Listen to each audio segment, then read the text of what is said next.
Good afternoon, or sort of good evening. This is Rich Nass and Brandon Lewis here for a video version of the Embedded Insiders.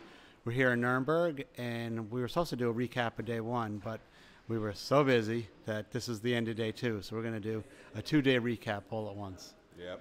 You good with that? Sounds good. If I have the stamina, it's been back to back to back for 2 days.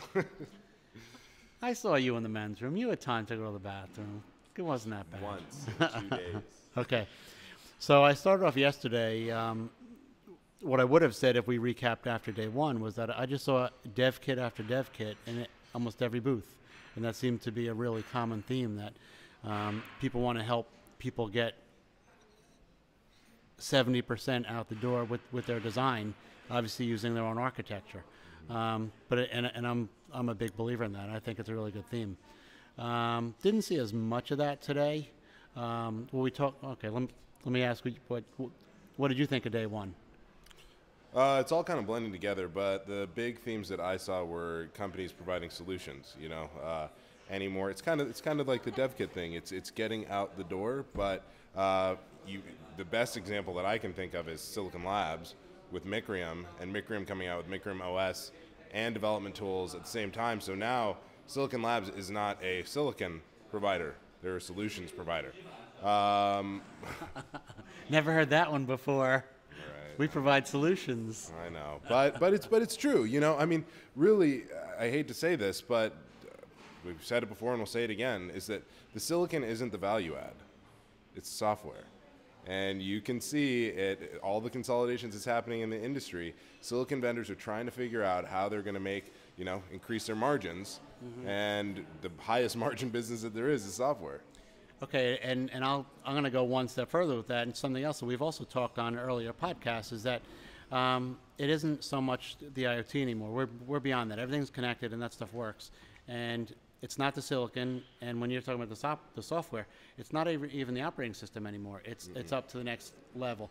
Now we're into the application software, and people are trying to figure out how to develop their applications, and that to me is where we are with this particular event. It's how do I get my specific application out the door? Everything should be done for you, so that all you have to do is write the application, right? Right. Yeah, I mean. You're saying it's not? No, I'm saying that's the way the industry's going. It's like you shouldn't have to worry about the RTOS. You shouldn't have to really worry about the silicon. And actually, even in Trust Zone, there are operating system vendors right now that are taking care of all of that stuff for you. So you're really just getting in. You get the platform, you plug in, and just start coding application code. That's it. Okay. So we got one more day. What do you expect to see tomorrow?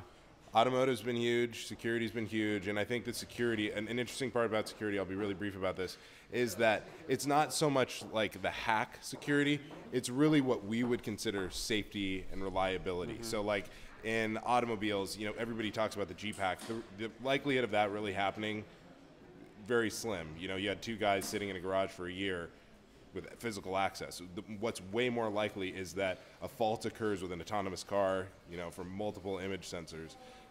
That could kill somebody. So that's the type of security that I'm probably going to see a lot more of. Yeah, and I'll go back to your statement about reliability, that it might not even be a hack. It's more likely to be a bug. Right, exactly. Yeah. Okay. Well, that's the wrap up from day 2, and hopefully we'll have time to do day 3 tomorrow.